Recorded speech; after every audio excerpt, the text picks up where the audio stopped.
What's going on? Whoa! What's going on, everyone? Welcome on into the Ryan Ripken Show. I know it's a little bit chaotic today. At least we're kind of all over the place, but it's a new week. It's a new amount of shows, and the snow is stopping the work. So what we got on docket for today, number one, we're to recap what just happened this weekend, okay? So what happened this weekend? Well, we have Super Bowl. It's set.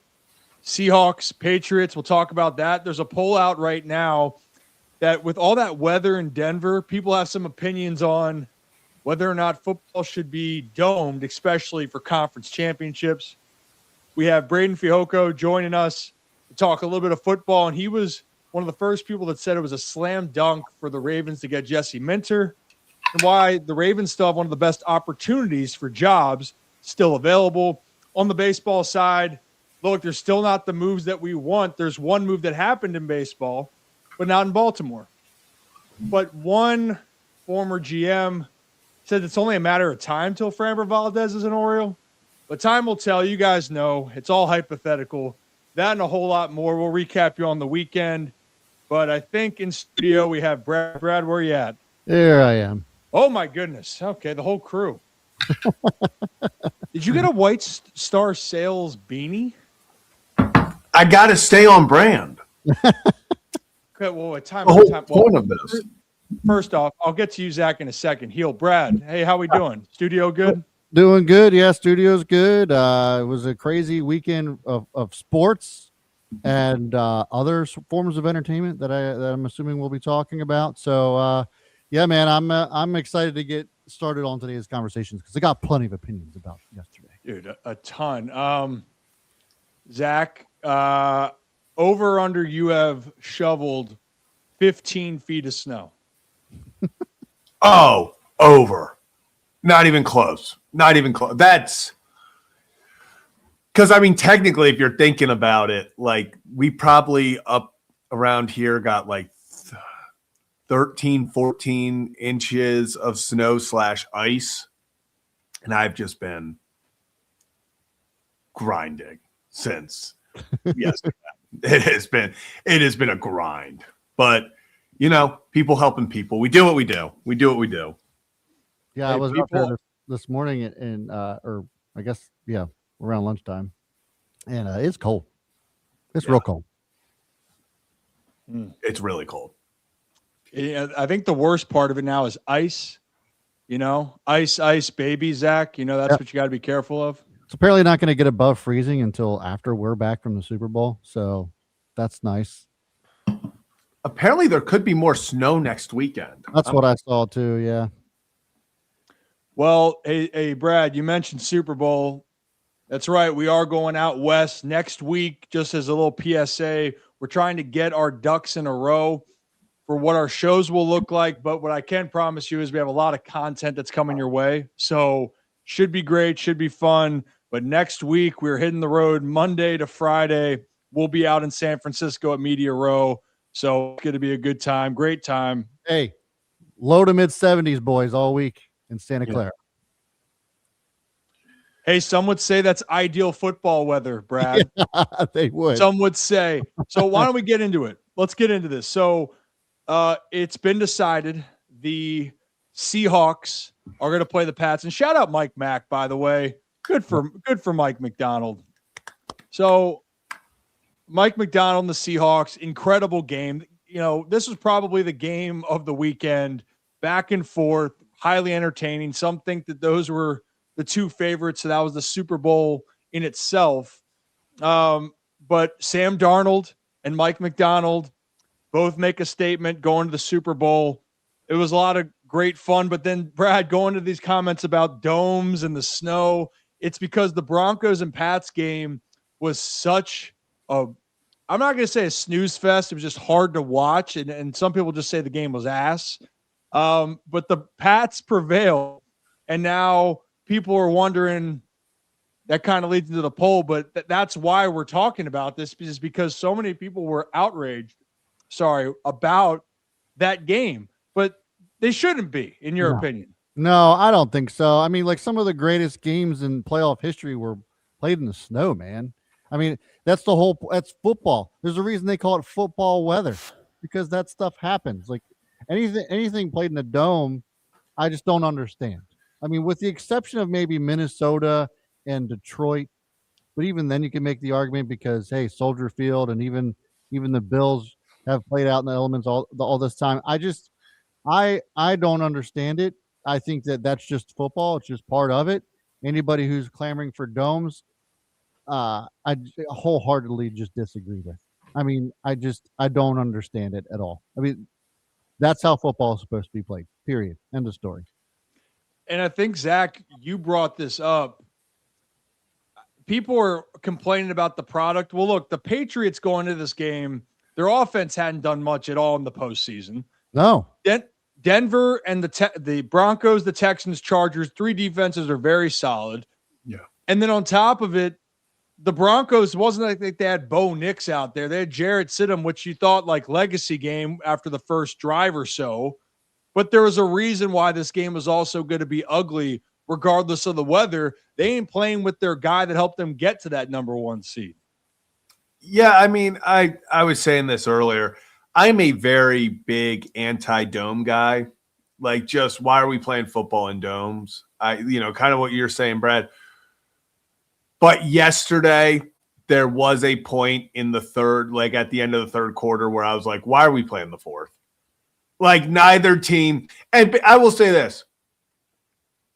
Find you someone who trusts you as much as those head coaches trusted those kickers. Because I was like, we're really trying this. Like, it was like 50. I was like, what are we doing here? Well, it's part of the game, and I get that. But there was that part of me where I don't think it impacted the outcome. My biggest thing is, and I've seen a few people talking about this, did the Broncos or like either team know it was going to get that bad? Because I feel like if you're Sean Payton, if you knew it was going to be like that, you're taking those 3 points earlier in that game. I don't think so, because I think that in Sean Payton's mind, obviously I'm not going to speak for him, but in my opinion, I think he was thinking, hey, I'm going to go up by 2 scores, because if I can get up by 2 scores, this game's over. The way that my defense is playing. So I think it was more like, I'm going to trust my defense more so than I'm going to trust Jarrett Stidham. And I think that's why he moved forward with that. My thing about it, and I understand your point, Zach, about, hey, like it got really brutal and the game should have just been ended. But there have been plenty of other playoff games that weren't weather impacted. And we could talk about Ravens Colts where the touchdown wasn't scored the entire game. Oh, yeah. So my thing is like, this game was going to be brutally bad to watch or rough to watch no matter what, because of how good that Broncos defense was and going up against a Patriots team that, let's be honest, hasn't really played anybody all year long, including the playoffs at this point. And then they go up against in the AFC Championship game, and they're not playing against a starting quarterback. And here we are again where, the Patriots have waited 8 long years to go back to the Super Bowl. Really feel bad for them for waiting for so long to get back into the Super Bowl. Like, God damn it, man. Why do the Patriots have to be in the Super Bowl? Why? Only been the Chiefs. What is it? Since 2016, it's only been the Chiefs, Patriots, and that 1 year the Bengals have represented the AFC. That's okay. In my opinion, I think they get boat raced in the Super Bowl. It's going to be 2015 type Super Bowl. I just, one thing I got to give credit with Vrabel and the Pats is Vrabel and that defense, I think, is way better than they get credit for. I think that they've turned the table and won every game that they had a chance to win. They took care of business. Like, their losses earlier in the year, guys, were to the Raiders and the Steelers in the first few weeks of the season. And then since then, they won the games that they should. They had one blown game against the Bills, but overall, like, you win the games on your schedule. 10 years, Rip. 10 years. Hasn't been an easier schedule in 10 years. I'm not disagreeing, but we've also seen how teams can screw it up. And that's why I think was so frustrating in Baltimore is I know people can say they couldn't have gone anywhere for the Ravens, and maybe they don't get by the Texans. Maybe they don't. But it's hard to look at that AFC Championship game and have you think, could the Ravens or a team like the Ravens have won that game? The answer is yes, but what was the problem? The Ravens didn't win the games on their schedule earlier to get the right to play in that. And that's the thing that Vrabel and the Pats deserve the credit. no matter the schedule, they didn't mess it up. Yeah. They won, and they kept winning. So good for them. Now, here's the one thing I want to open up the conversation with this, because I see one of the comments about domes, and I think we're all on this. I think most people are saying no domes. It's a part of the elements. You can't control it. It is what it is. Yeah, But so one far, other 80%. thing, Sorry, Rip. So far, 80% of the vote, 42 votes already in this early in the show, but 80% are saying no to domes. because it's a part of it. It's a part of it. I will say Mitchell Mm-hmm. Schwartz said he kind of put out, it's like, these games are so great for football in the regular season, but the championship games, which I don't agree with. I just don't agree with neutral sites until the Super Bowl. Yeah. I just can't. Like last night, that the 12s in Seattle, like that's what makes it great. So I disagree with him, but it does, like, I get when people look at yesterday, and like Brad said, like it was going to be a defensive game no matter what. This isn't like we were watching Rams Seahawks that ended 10-7 because neither team could do anything, and you're like, yeah, this snow ruined an all-time classic. Yeah. But I do get where I wonder the players. Like that's what I'm really intrigued with, because I'm sure if you're a wide receiver or something, you're like, please let us play in domes. Like, why am I trying to catch balls out here while it's just the wind's in my face, snow, I can't see anything. We have Evan Washburn looking just like he's freezing by the second. His hair is just completely gray or white with snow. It was chaos. Yeah, Sean will say, Payton looked though, like he was wearing a whole new cap. Yeah. I will say one thing that was, I understand that they were trying to help people out. That overlay that they used for like 2 drives before I think everyone complained enough, that was getting tough to watch. I was like, it was going over top of players. I was like, what? We got to stop this. I was like, just stop it. Just let it be. Let it be how it's supposed to be there. Like that's it. That's how it is. I have no clue. No clue where they are on the field, and that's how I like it. Hey, you know what? That's what makes the moment special. Just embrace it. Embrace it. But you know what? You got to embrace it. The Patriots are going back, and they're going to face the Seahawks in the Super Bowl. NBC's covering the game. I think Collinsworth's done the Super Bowl 6 times. In 5 of them, I think I saw, is him covering the Patriots. So great. How about that? But the other part here before Braden joins us in a few moments is this narrative around quarterback stats. And I kind of want to drive this one home because FanDuel put this out, Zach. Can we pull that up? FanDuel put this up on their X account the other day or yesterday and saying about, hey, Drake May's already had as many playoffs wins as Lamar Jackson. And look, like, yeah, that's an accurate fact. Drake May has 3 wins. They're all this year. Their offense also in those games hasn't scored more than 21 points, right? 16, 10, and 21, I think, were them. Drake May threw for 84 yards in the AFC Championship game. And while I understand the narrative of this, and also, by the way, Sam Darnold is the first quarterback in the 2018 class to go to a Super Bowl. That further drives home the point of it's a team component here. I think that's what kind of drives me insane. Like the Pats defense was just on their game in the postseason when Drake wasn't on top of his game. And that helped them get to the point. And Drake obviously is a huge reason why they're in this position. But I think that's a part, it always gets thrown in there of, hey, we can cherry pick the way that we want. Lamar hasn't had his best moments in the postseason, but also Lamar's had pretty damn good moments as well. It hasn't worked out. Yeah, I mean, good for Drake May. Also, congrats to the Pats defense because they freaking balled out for 3 games to get there. Yeah, I mean, it's just like one of those things where it's like you can then just start like, and if Drake May wins next week and wins the Super Bowl, you can put so many graphics up. This is one of those graphics where it looks good, it gets clicks. It's like, hey, if you look at it like this, like you said, I mean, I didn't watch yesterday and think Drake May is taking this team to the Super Bowl. It was like, okay, Mike Vrabel finding a way, like that gritty mindset in Foxborough, going out there, that defense plays lights out. And I mean, that's the Yeah. fun of it. For sure. Sorry, Brad. Is there something on the screen I can't? Yeah, move. Yeah, if you slide your person over that other side. Can you see that? There's like I don't know what that. It's from his phone. It's because he's using his phone. Oh, okay. What is? Oh, in the bottom right, left. I don't even see it. Yeah, It's covered over right now. it's there. I was just making sure it wasn't something there that was supposed to be there. It probably is the app that I'm using for it. To be honest, probably. You know, you know what? This is why we like to do it in studio. But you know what? I'm hanging out because of the snow, the shoveling, and then I'll be up in studio all the rest of the week. So we'll be rocking, we'll be rolling, talking ball. Maybe the Ravens will make some more moves in their coaching hires. They did make one. We'll get into maybe later on in the show, especially on the defensive side. They did make a move. Someone from Notre Dame is coming to Baltimore, but no, it's not Marcus Freeman. And then maybe we'll see with the Orioles. But I think that kind of leads into our guest joining us here in a second. And Braden, you're good. Just give us the thumbs up behind. Always good to rock and roll. Well, it's been very active on X, if you've seen the account. Former college football champion, former defensive tackle in the NFL, and also was one of the guys that was hot on the Jesse Minter to Baltimore train. But let's bring on Braden Fehoko. And I'm sorry, Braden, if I didn't pronounce the name right. Can you bring him on, Brad? Yep.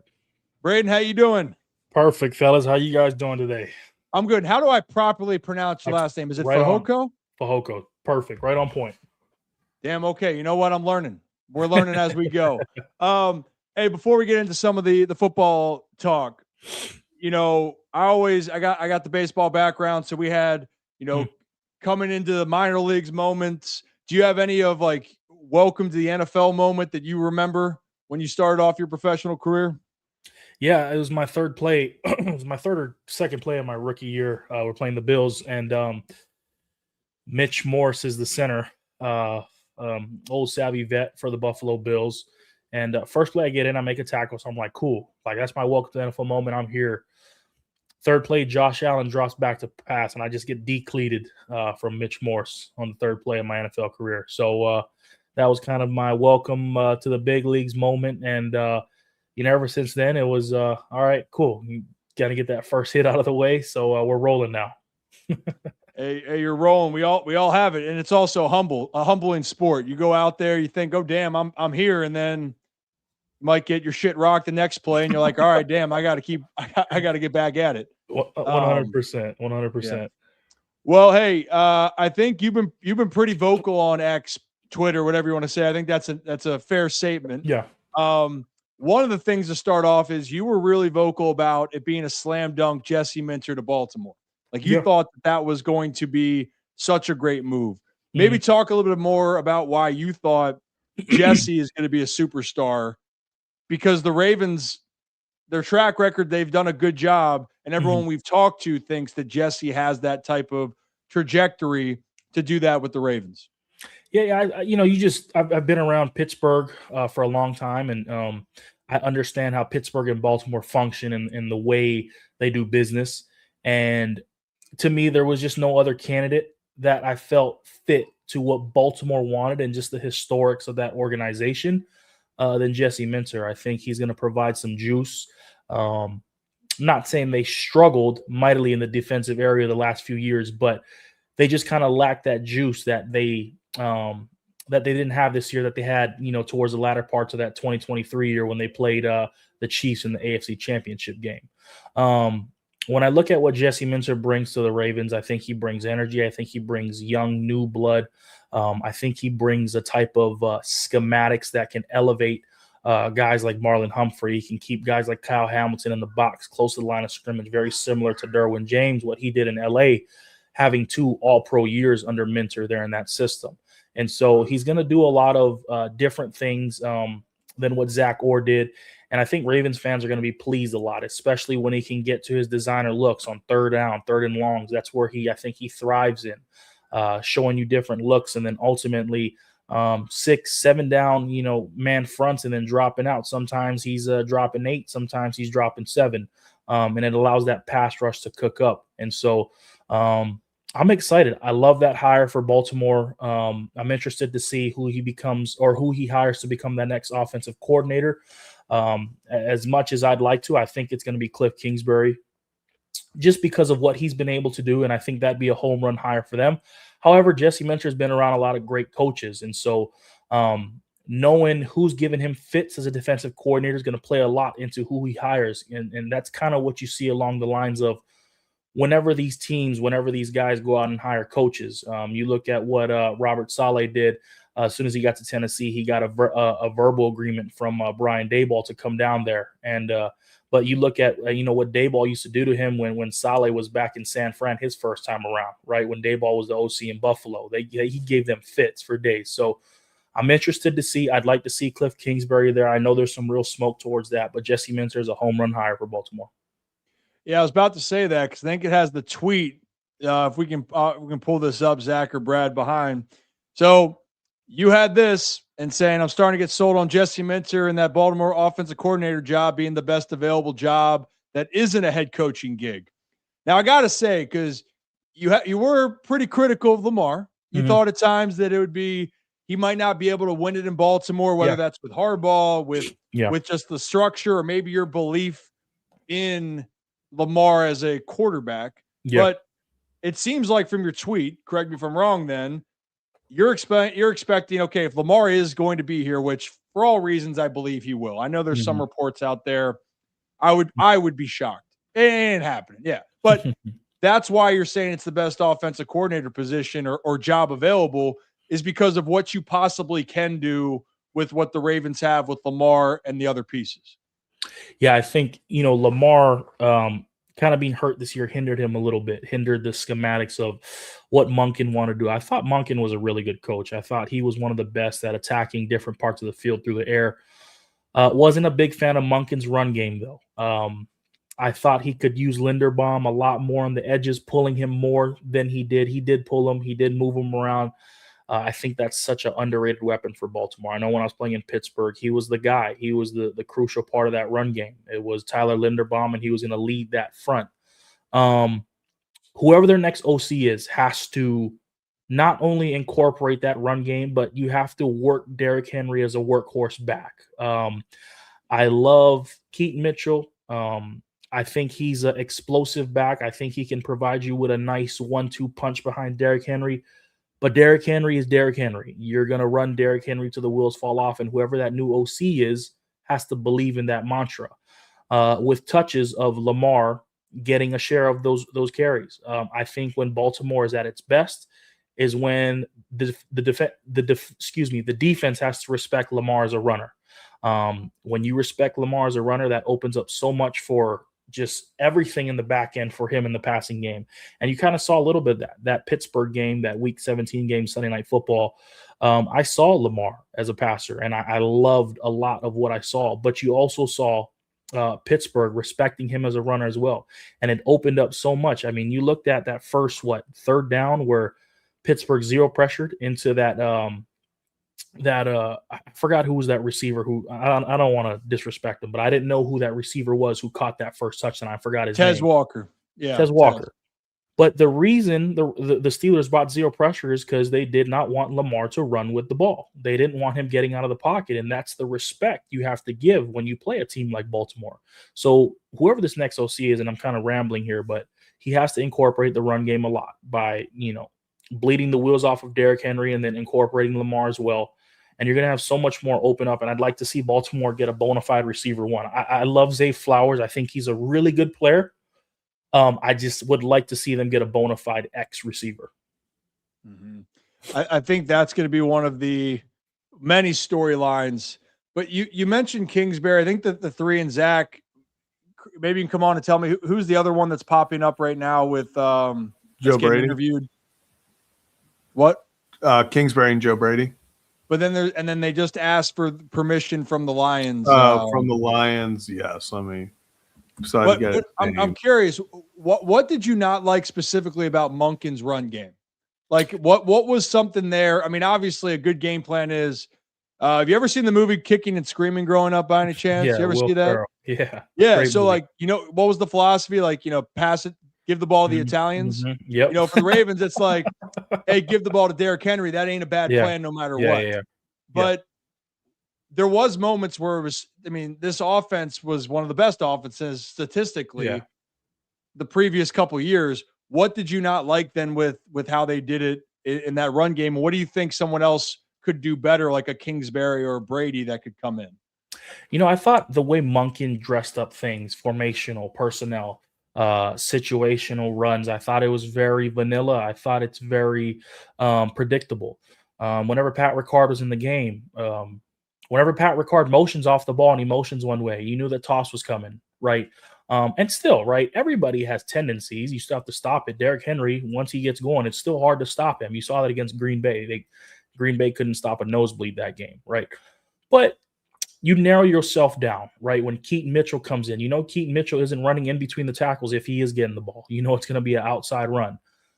Things like that, you want to see things dressed up differently. I'd like to see Derrick Henry used more in different. I'd like to see him in the screen game. You know, it was I forgot what game it was. It was like the end of the third quarter. He took a screen pass for like 40 to 50 yards to end the game or to end the quarter, right? Just little gadget things like that where if the defense is expecting one thing, you show them another. And I didn't like how Monken dressed up the run game this year. It was so predictable.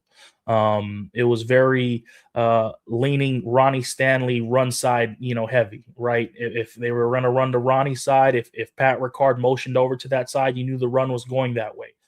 You knew they were going to down block with Faalele. You knew Faalele wasn't going to be the puller, right? You knew he was always going to be the down blocker, and you knew I believe it was I forgot who the other guard was. I'm going to botch names here, but you knew he was the pulling guard, right? And so these type of things from the outside looking in from a football perspective, you knew that you could pick apart and you could match personnels on the defensive side. Now, at the end of the day, a defense still has to stop it. You still have to go and tackle Derrick Henry. You still have to go and whoop a block, right? You still have to honor Lamar Jackson in the run game and the read game. But one thing I will say, and Baltimore fans won't agree with it, and Charger fans as well, Greg Roman was a guru when it came to drawing up run schemes for the Baltimore Ravens. It was so hard to defend the run game when Greg Roman was on his P's and Q's, when he was on his shit, excuse my language, when Baltimore when Baltimore was running the rock efficiently. Now, Greg Roman's passing game, that's why he's not employed right now. But at the end of the day, right, if you can get somebody like a Kingsbury, and if you look at Kingsbury during his time with the Commanders, it kind of sucks that Jaden Daniels got hurt the way he did. But Kingsbury was pulling guys one way, running the ball another way, misdirection, things where you can't just tee off tendencies, right? If I know the back's to my left and it's a Todd Monken offense, I know they're only going to run inside zone that way, and the only counter to it is a quarterback pull off of that, that action. So you have to just be balanced. You have to, and that's one thing I like about the Lions. When I watch them a lot is they don't give a lot of schematic like tendencies of, hey, if they're in this formation, they're going to run this run. I mean, the Lions do a lot of dress up. You don't even know what they're going to do. And then once sooner than later, they're going to hit you with a home run, and it's a duo right up the middle. So that's one thing. I rambled a little bit. I love talking football as much as I love trolling people. When you get me into these emotional football conversations, I love genuinely talking X's and O's that I didn't like. Now, Todd Monken's aerial game, if you could put Greg Roman's run game and Todd Monken's aerial attack together, you'd have the perfect world of an offensive coordinator, but that's not the world we live in. No, and Todd's always pretty accountable with all of his comments. We had him on, and he let it air out. Pun intended there. And you're right. Everyone has their strengths and weaknesses. And I always, if we want to go down this baseball rabbit hole one time, I could give you the X's and O's of things that you probably don't give two shits about, but that's something I grew up with because I find it fascinating. Yeah. Also, you are a grade A troller, I will say, on X. That's one thing that I've seen quite a bit. And it seems like you like playing that role. I don't think you got a problem with that. I do. I think that's the great thing about social media is one thing I've used for my platform is sometimes I put on the mask of being one of the grade A trolls and being the guy that wants to go against the grain and being the guy that genuinely just itches and gets under people's skin. And then some days I want to wake up and I want to dissect all 22 film and give you X's and O's and give you this is why they're running it. And I think there's a happy medium. I think you need to be a little bit of both in this day and age of social media, in this day of sports. People get so, I feel like, fatigued on just straight all 22, right? If I'm an account that gets on social media and just breaks down Justin Herbert throwing a seam ball, right, to Keenan Allen or Lad McConkey, and if I show that every single week for 17 weeks, people aren't going to like that, right? And it's vice versa. If I just wake up every day and I'm going to troll people for 17 weeks, people are going to get tired of that. So you have to have a happy medium. You have to entertain people, right? But you also have to, hey, you're an NFL player. Let's talk NFL. So I've learned to kind of draw that line. I've learned to teeter on both sides of the fence, and I enjoy doing it. It keeps me entertained. It keeps fans engaged. The good parts, the bad parts. There's some parts of Ravens Twitter that, wish bad things on me, deservingly so. But there's also parts of Ravens Twitter that I've appreciated the fact that I was able to nail the mentor hire a week out in advance, and things like that they thoroughly enjoy. And that's what I'm here to do. I'm just here to be a light and entertainment, and able to provide people things that, hey, you know what? This is a new shed on sports media that we didn't have for the past decade. The sports landscape's changed quite a bit. And I do know there's a lot of people you pissed off on Ravens Twitter, no doubt about it. But overall, you're right. Sports, there's a combination of entertainment. How we got started here was trying to create a platform to have more conversations and talk more about all types of sports. And we've had great guests on in the past to kind of dissect it and kind of do it on our terms, because some of the narratives we don't like to go down that path. We like to just kind of have those conversations. Well, maybe to wrap up then, because you did mention the Pittsburgh ties, and Zach, maybe you want to ask Braden about hey, the Pittsburgh Steelers got their guy, man. They got their guy out there in Pittsburgh. Yeah, Braden, how initial kind of thoughts? Now, I know it's obviously been a few days, so more thought out reaction, but Steelers with Mike McCarthy, how do you think that fits? Is it underwhelming? Do you think it's right, or what are your thoughts on that? I like it. And Steelers fans don't hate me, but I don't think Pittsburgh's in a mode to contend right now for a for a Super Bowl. Yeah. But I also don't think they're in a tanking mode, right? Where hey, we're the Jets, or the Browns, sorry, Cleveland fans.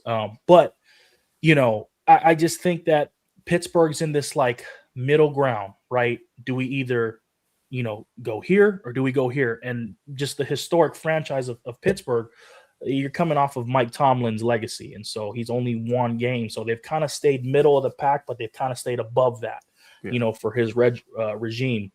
I think Mike McCarthy bridges that gap. Now, they signed him to a 5-year deal. However, we know in the NFL, if you don't produce, that 5-year deal could just be good as a 1-year deal, as we all know.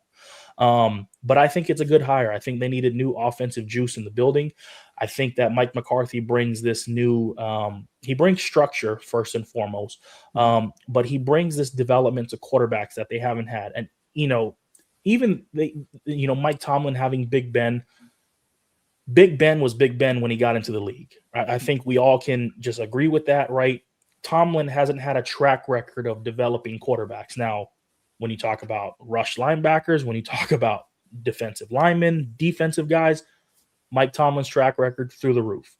Now, the way the NFL has changed and the way the patterns are, that's not the way of the game. You need a quarterback, right? And so Mike McCarthy being that guy, being an offensive guy, bringing that juice, he's a Pittsburgh guy. He wants to be there, right? He's born in the Yinzers. They go crazy for this stuff, man. So I know a lot of Pittsburgh fans are fiery and in a bad way about it. They don't like it. They wanted Shula. I'm not a fan of Shula. His defense gave up, I think, averaging 29 over the last 9 weeks of NFL football. And respectfully, Pittsburgh Steelers fans didn't know Chris Shula's name until about a week ago. So they can kick rocks on that. I'm all aboard the Mike McCarthy hire. I think he brings new life to that Pittsburgh organization. I think he's going to do well. I don't think the Pittsburgh Steelers are going to fare well this year in the division. I think it's down to Baltimore and Cincinnati. So only time will tell. I think 2027 is the year for Pittsburgh to go all in and actually make a run for it. And I think they should trade back in the draft this year. I think they're not in a prime position to get a quarterback. And so I think they should put their chips in to go for 2027. But, that's why I'm a couch GM and I'm not really in the offices. Well, you know what? I like the assessment. I think a lot of Steelers fans, we had Joey Molinaro on, the comedian. He's a big Steelers fan, and Joey's saying the same thing. You follow the Steelers for a long time. They feel like they are good enough, but not great enough, essentially to win. So, I'm curious to see. And I think that's why people in Baltimore have been frustrated, because on paper, the roster, they felt like they've had the superior team in the division over the last, let's just say 7 years, 8 years since Lamar's been in the league, but they haven't gone to the Super Bowl yet. And they've obviously haven't had a lot of success against Pittsburgh in the last 13 for all the reasons. If they sat some starters in some games, but I don't like to look at that excuse.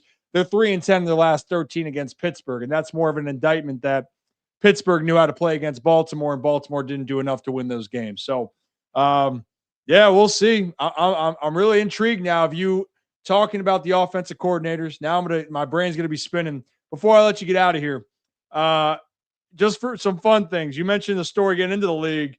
Who was one player you maybe won against that surprised you? Could be a star, or could be someone where you're like, okay, I heard he was good, and damn, that dude actually is special on the field. Like Brockers, to me, said he was teammates with Aaron Donald, and everyone knew the greatness, but he had a story off the field with Aaron Donald. It was like, well, dude, you're a freak. Off the field, your mentality is almost as dangerous as it on the field. Do you have anything that maybe sticks out to you? Yeah, I my early years, I think back to playing with Linval Joseph with the Chargers. I backed him up for 2 years before I became the starter in year 3. But Linval was, and I watched Linval growing up, so it was weird and just different to be around him, right? I watched him in Minnesota crib that pick, the batted ball, then he hit the home run swing, right? So I always knew Linval was a big dude, but the best way I can describe Linval is just think of a soda machine with legs.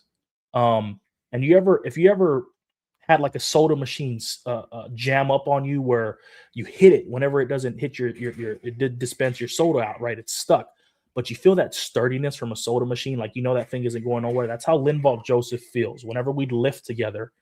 Usually people get in the gym and, if we're benching, right? Just true story. So we're benching one day and we always lifted together. The nose tackles, we worked out together as a group. So it was me, Linval, and we had a guy on our practice squad. He lifted with us. Normal people would get in their gym, put on a plate, 135 on the bar to warm up. So I'm doing my warm up, whatnot. And I knew something was off because the strength coach didn't mess with us on bench days. He said, "Hey, LJ, all right, good to see you." Checked his name off. He was here. We did our own thing. So not once did he come over there to check on us, see how we're doing. Linval gets under there. Kid you not, honest to God, on my son's life. First set, he gets in there, warm up is 3:15. 3 plates on the bar. And mind you, I've been with this guy. So we got dressed in the locker room in our respective areas. We didn't get dressed together. Okay, so we got dressed in our separate areas, walked in there. This guy did not have a warm-up. Gets under the bar. He just kind of like shrugs his shoulders off, cracks his neck, 3:15, cranks it out for 15 reps. That's his first set. That's his warm-up set. He looks at me, he says, "Let me know what you want to do for your first set." And I just got done with doing a plate on the bar. And I'm pretty strong myself, but the guy just did 3 plates, warm up for 15 reps, close grip. And I'm just like, and that's how I kind of figured out. I was like, hey, there's a lot of guys that are different, right? Different breeds in the NFL. And, I work with a lot of little kids now, and a lot of them are like, hey, how do I get to this? And I'm like, man, that's between your parents and God. It's a thing called genetics. Dude, when you said the 3:15 and the first, I think my shoulder just shattered thinking of that right there. That's insane. It's I do the Peloton now. I don't really lift weights anymore. I try to just do cardio. The thought of lifting even the bar off my chest, I feel like my pec would tear. I'm telling you, man, the grind to get to where you got to and to be a professional athlete in general, it takes so much time, but also the consistency, the effort, and then in some cases you're like, you know what? Some are just different breeds, and that's some things you can't control. So yeah, I appreciate the insight there. Where can people find you? I mentioned on X, but where are you? And people can follow when you're giving X's and O's, you're maybe trolling some Yeah. people when you need to, and everything in between. No doubt. You can follow me on X at Braden Foco. You can also follow my YouTube. My YouTube is generally where I like to keep it football related. And so I got to get back there. I've posted content on there. It's at Braden Foco as well. Follow me on there. Give me a like. Give me a subscription or subscribe to my page. Sorry, wording is I'm a little off right now. Yeah. But no, give me a follow, man. I love to interact with people. I whether it's good, whether it's bad. I love engaging with people. I love to be a lifeline to people on social media and in a way where you can get away from your normal life. Come in there, joke with me, tease me, troll on me, dunk on me when I lose my bad bets. I'm the type of guy, man. I like to be, just a glowing, a lifeline for people to just get on there and be like, what can I say to Braden Fehoko today to piss him off, to make him happy? I want to be that guy. So find me, man. Come chat up with me. I'm always looking forward to, meeting new people and developing relationships on there. Yeah, in some cases, X is just the wild, wild west too. So you don't know what you're going to find on the day to day. But 100%. Braden, I appreciate you, man. Nice to meet you. Thanks for taking the time, and look forward to chatting with you in the future. Alrighty, guys. You guys have a good one. You too, Braden Fehoko, everybody. So I thought, well, there's Zach. Oh, there's Brad. Wow, you just appeared, Brad. Well, I was just doing my job. Yeah.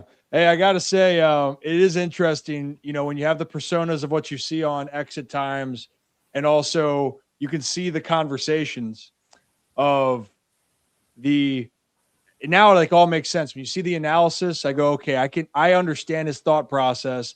And as we know on X and Zach, because you have a personality on there that's very intriguing yourself to a different extent. But what I did love, I love how he broke down with what the offensive schemes were that the Ravens run.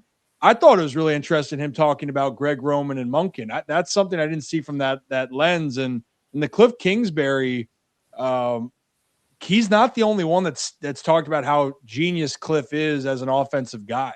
So I think all of that was really intriguing.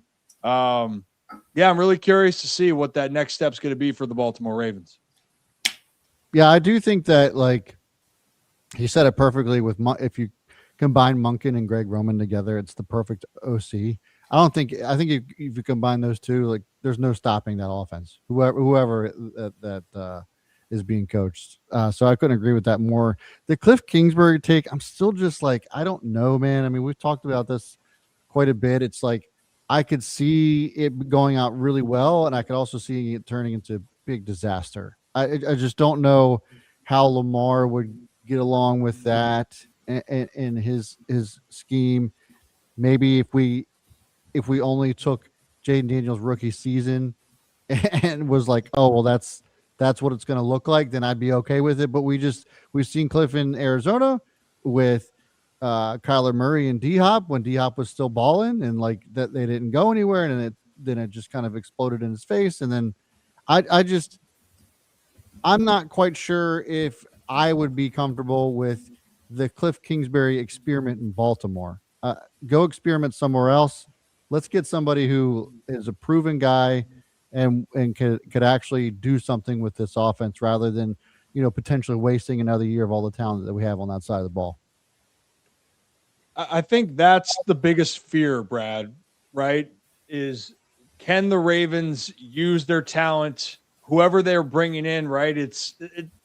You again got rid of Harbaugh and moving on and changing schemes, changing what maybe the mold is going to be for this team because you felt like the talent that you have is good enough to get to a Super Bowl, especially when you have Lamar Jackson.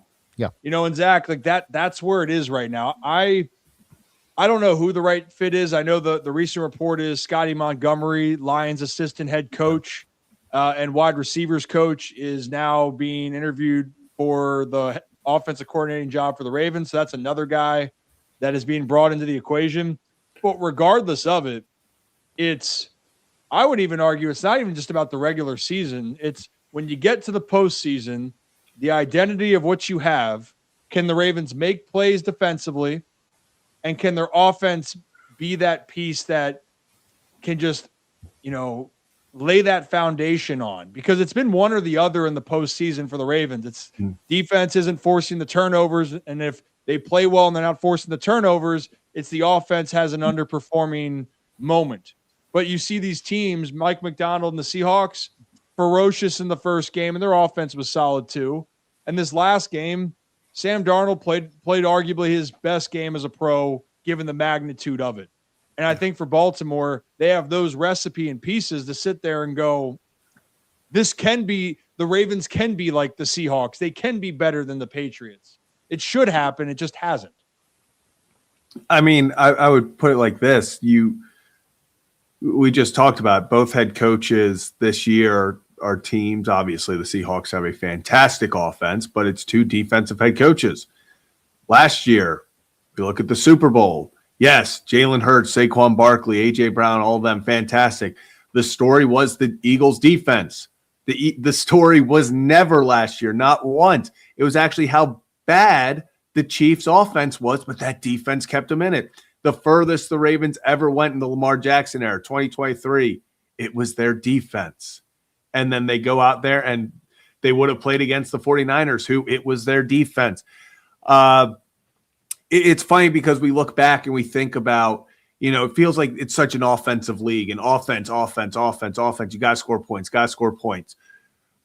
But it's almost become more the most valuable thing is stopping points. The Seahawks and the Patriots, I believe, have allowed the number 1 and 2 for points allowed this season. Both rate above 17. It's like 17.8, 17.9. In a league where everyone is scoring, we've seen so many teams, most recently at times the Ravens, and then obviously people bring up the Bengals, of like, hey, score as many points as you can and then hope you can win. Whereas now the teams that are winning are like, hey, we know our offense is good to put up 40 if we need them, but if we hold the other team to 17 points, to 21 points, we're going to win a heck of a lot of games. So I think it's almost like we are, how time's a flat circle. I feel like we're re-entering where now everyone's like, what if we focus on defense? Like, what happens if we have a really good defense to stop these really good offenses? And now it's not always going to work out. Like, obviously, the Rams put up points yesterday, but it all came down to 4 downs against the goal line, and the Seahawks had to get a stop, and they did. And that cost them. And then the Rams couldn't get the Seahawks off the field, and that's how the game ended. Yeah, defenses win championships. I think I've heard that before. Yeah, just once or twice. And I mean, you're going to have those moments where an offensive juggernaut is going to win. But even let's go back to when the Seahawks played the Broncos and there was that ass whooping in New York, Brad, which you're talking you think could happen this upcoming year or this Super Bowl. The Broncos were a top offense in all football. And it was the top offense versus the top defense, and the top defense absolutely schooled them. Because that's what it comes down to at the end of the day. Like, this isn't rocket science. Your defense makes plays, your offense is going to be in a better position. And if your defense stops the other team from scoring, you're probably going to win the game. Like, that's just it. So, there's a theme here. Great offensive minds and coordinators they can no doubt shape what your team can be. But there's only a few of the outliers here where the offense was the greatest asset that led to the championship. The Chiefs have Andy Reid. Let's call him the outlier. Andy Reid's one of the best coaches we've ever seen, one of the best offensive minds we've ever seen. But through this whole time, they've had Steve Spagnuolo, one of the best defensive coordinators, and that's what makes the Chiefs great during this run, on top of having Andy Reid and Patrick Mahomes. So it's a great point. I was going to say with Spags, I agree with you. I would make the argument that it's not so much defensive. They were defensive teams, but they were more balanced teams. So like if it's offensive heavy, then probably not going to do well in the Super Bowl. Just odds are, like if you're going to try to go deep in the playoffs, if you're just offensive heavy, you're one-sided. I mean, we saw that actually with that first year. If you guys remember that first year of kind of like the Chiefs' rise, where Patrick Mahomes in his second season it was a real first full season, went to the AFC Championship game. Pats came in and won that game, but they were offensive juggernauts. The defense couldn't stop a nosebleed. I think it was that one Monday Night Football game. It was Rams Chiefs, and it was going back and forth. It was 50-something to 50-something, whatever that was. Like, that was that team, and they couldn't get over the hump. They come back later. Chris Jones enters the chat, and like the defense actually shows up. The team becomes more balanced, and then that dynasty was born. So I think you're right on that. At best, or I guess I should say at worst, the team should be balanced and more defensive leaning than they are on the offense. And Tom Brady's the greatest quarterback of all time because he's clutch, can make plays. But you know what's helped him win a couple of those championships? The defense making a game-changing play that helps seal it. The first one he won. I mean, the greatest show on turf got smacked. Yeah, that. The Seahawks game came down to a defensive stop, Malcolm Butler throwing on the 1 yard line play. When the Buccaneers routed the Chiefs, that Buccaneers defense was humming. Now, Tom Brady's greatness and his ability and leadership and what he does, I'm not discrediting that at all because he is that damn good and he has that damn good of an impact. But also look at how some of those went. And then the cherry on top is Tom can bring you back from a 28-3 deficit and win a Super Bowl. That's the greatness of Tom Brady. And those are the greatness of the greats. But all the other teams, defense is going to be the key here. So I'm excited for Jesse Minter. I'm excited to see what happens next.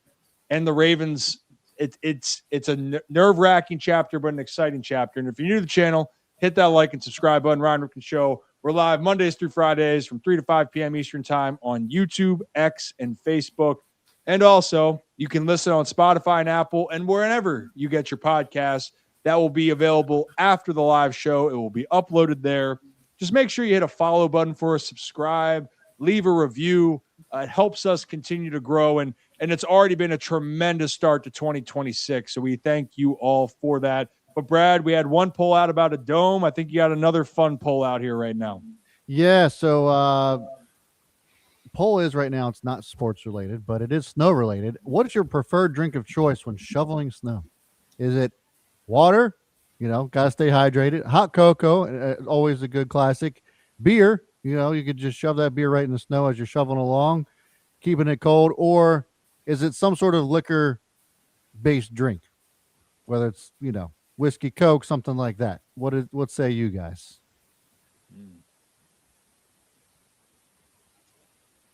I feel like the not hardo thing to do, if it's an alcoholic beverage, just be like, I'm just gonna have a nice beer and drink this. Yeah. But I also would say I'd love to have a flask and pull that flask out and throw some tequila back, Zach. Maybe some whiskey. Fireball. I mean, it does warm you up. Well, the whiskey warms you up for sure. There you go. Get some Fireball there. No, I feel like the best. Well, if you're looking to warm up, Fireball. That's literally. I hate Fireball, but I mean, look, it's still, I guess, considered whiskey. Yeah, that would be.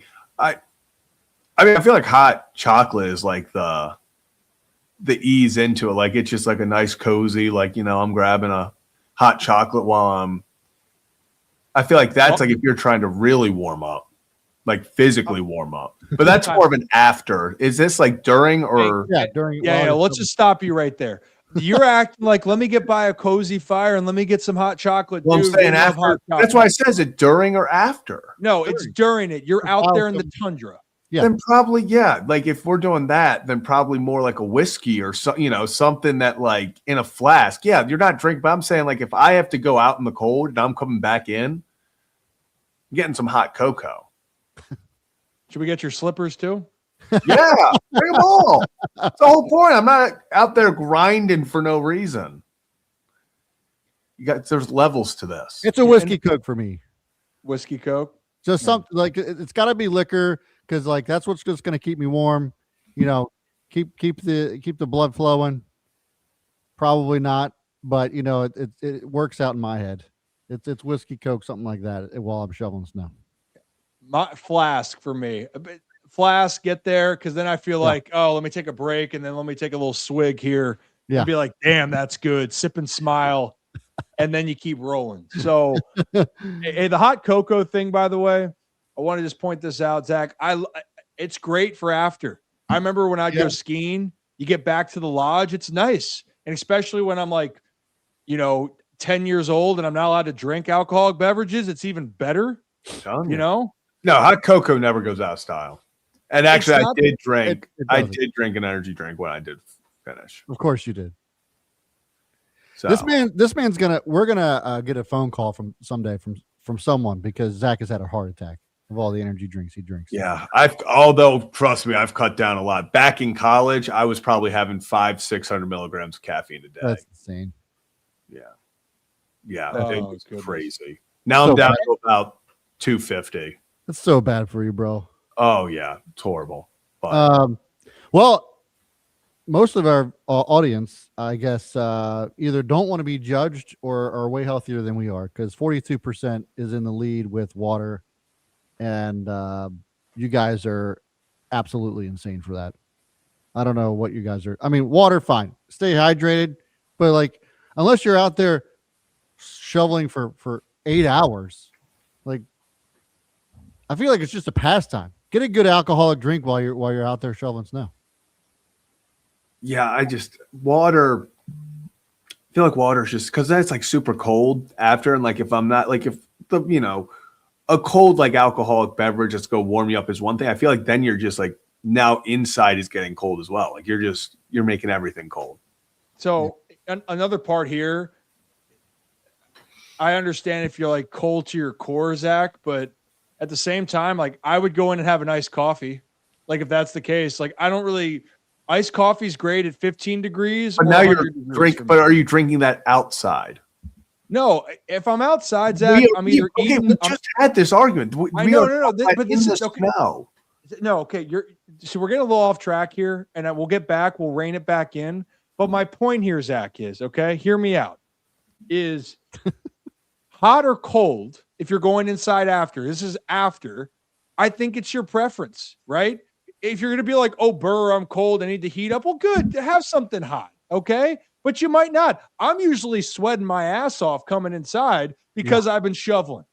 Well, yeah, but when you're going out there with the water and cold, like now you're just if you're not. But here's my thing. Like, listen, for me, it's like I go out with like 15 layers on. I take one sip of my whiskey Coke or whatever it is, instantly start coming off. I'm sweating my ass off. Yeah. Oh, without a doubt. But I'm not drinking ice cold water. No, I'm not doing that either. Yeah, No. Personally though, Zach, I think another thing I'm now questioning is how, like you say, you've been shoveling, but are you working that hard if you're not sweating? Like, are you really? Oh, I layers were fly. It's one of those things where halfway through yesterday, I went full face in the snow to cool off, which was a mistake. But we were trying everything yesterday. I think the biggest mistake that we always make is that, oh, it's so cold, we got to layer up, and then we're like, what were we thinking? It's because gone outside. I've never actually gone outside to shovel snow with the layers that I should be going outside to shovel snow in. I'm always overdoing it. It's because once you start, like you prepare for that first, like when you walk out and you're like, damn, it's cold. Yeah. And then as you start working, you're like, damn, it's kind of getting hot. Yeah. Yeah, that's how I felt last night. I was moving in just high speed. The motor was high. Like if you were doing a scouting report, you would say high motor guy out there. We were humming. And then we had to take a little bit of a break because it was like, all right, the back, isn't like it was, a few years ago, but I feel great. I'm in Zach, you still don't know what we're doing with Merritt yet, but guess what, buddy? You're going to hate me. Deal with it. We're going to just be in shape. That's as simple as that. Yeah. As simple as that. Ready for everything. All right. Hey, this was a great poll. Wait, Yeah. You know what? Thank you, Brad. You're welcome. Thank you. We realized Zach still enjoys the finer small things. Hot cocoa. He liked it at 5. He likes it at 25. Yeah. Give me some hot cocoa on a snow day anytime. Anytime. Yeah. And also, I want to point out, it's not like we're alcoholics here in this situation. This is just like we're just. Hey, speak for yourself. Hey, we're not. Doesn't mean we don't enjoy a good drink. I might enjoy a drink or two out in San Francisco for the Super Bowl. That's for sure. Thank God they're not hand grenades out there. Gosh. Well, I guess we're gonna have to find the San Francisco signature drink out there. Oh goodness. Okay. Well, hey, back to a little bit of programming here. So we're gonna finish with some football. Then we're gonna get back. We'll get into a little bit of this baseball talk because we're still like stuck in this baseball, vortex. Like nothing's really happened except one player did sign, but it's not the move that's gonna get the needle going for people. But let's finish this football conversation. And I like when we had Braden on and he laughed at the concept just like I laughed at it. No chance that this would ever happen. But Mike Florio of Pro Football Talk still has this belief that Lamar staying on the Ravens isn't a for sure thing. And you know what? I'm going to stop what I'm going to say because why don't we play that clip and then we're going to react to it on the other side. It's a given Lamar Jackson is going to be back with the Ravens. We've been talking about this. We've been writing about it. Just because John Harbaugh was fired, it's not like Dan Reeves versus John Elway back in the early 90s when Pat Bowlen picked quarterback over coach. I think there's still a chance that Lamar Jackson decides it's time for a fresh start for him too. And he's got a ton of power in this situation. He's got 2 years left under contract. There's a no tag clause in his deal. So he walks away 2 years from now as a free agent if he wants to. They want to get him signed to an extension. All he has to say is, I'll take my $104 million over the next 2 years, and I'll go wherever I want. And there's a thought that he'd like to get back to Miami, and that would be a perfect time 2 years from now because that's when the $99 million in dead money charge for Tua Tagovailoa disappears from their books. But I think we just need to see what is his thought about the Ravens not hiring an offensive specialist, maybe a former head coach who was available like a Mike McDaniel, and instead going with a first-time head coach, defensive specialist who Jackson knows because he was in Baltimore for 3 years, the first 3 years of Jackson's career. But because Jackson doesn't talk to anybody, he doesn't have an agent to talk to the media and say what he's thinking, we don't know what he's thinking. So I don't know that the offensive coordinator hire is going to be a big factor. I think the threshold question is, what does he think about Jesse Minter? If he likes it, it should be fine. If he doesn't, it may not be fine. So this kind of just, first off, Mike Florio, friend of the show, friend of the program, I don't think you hire Jesse Minter with the thoughts of, you know what, we're going to trade Lamar Jackson, or he's not a fan and he wants out. Because all of the conversations that were had was that Lamar was involved and he had input into who they were going to hire. So as much as I hear the point of this, and I don't know who wants to get, Brad, you can start with this next. I don't see where this goes because, again, the Ravens and Bisciotti, they want Lamar to be their franchise quarterback. Why on earth then would you hire a coach that Lamar's not going to be okay with? It just doesn't seem like that adds up to me at all. And nor would the Ravens ever really entertain that unless Lamar from the start doesn't want to be here. Yeah, it doesn't make any sense to me either. All respect to Mike Florio. Obviously, he's been on the show. We had great conversations with him when he was here. And this is a huge Mike Florio said it. Lamar Jackson doesn't have an agent to be able to speak on his behalf. So everybody's left to wonder and cook up stories to write about that then get clicks and give us reasons to have conversations about. That's literally all this is, in my opinion. If Lamar Jackson wants to uproot his career and go somewhere else, he's not going to go to the Dolphins, which is a dumpster fire of an organization, at least right now. And there's no telling what it's going to look like 2 years from now. $99 million, taken off the books or else. It doesn't matter. The Raiders also another dumpster fire. So where does Lamar Jackson go? I mean, there's a standard in Baltimore that he knows that exists. And is he really going to go somewhere else and take a chance on the back half of his career, hoping that he'll get somewhere with a new regime that maybe has starting to get realigned? No, it makes no sense. And so to me, this is an absolutely insane story. I don't know why people keep kicking the tires on it. It like I said, it's for clicks, in my opinion. Zach, throwing to you now. I mean, look, everyone's saying the one other rumor tied to that is, the Raiders trade the number 1 overall pick and Max Crosby. Who says no? The Ravens say no. Yeah. Like Lamar, I think that people think that you're going to find one of the greatest quarterbacks of all time. People don't want to have that conversation. Lamar's going to go down as one of the greatest quarterbacks that has ever played the game, whether he wins a Super Bowl or not. Now, you hope he does, but I think people devalue how hard it is to find someone like Lamar. And the Ravens as an organization have been very strategic, very structured, and aren't going to be foolish when it comes to these types of conversations. I mean, Steve Bisciotti blatantly said in his press conference that either Lamar Jackson signs a contract extension this year or they turn part of his money into void years. He's not going anywhere.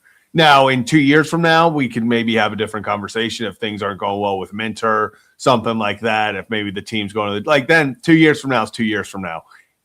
There's no reason to move on from Lamar Jackson right now. And if your two opportunities are the Raiders and Dolphins, one, how about Florio point out, Dolphins can't afford with Tua's contract to have two quarterbacks making that much money. That's physically impossible. So now who's taking Tua's contract? Right. Nobody.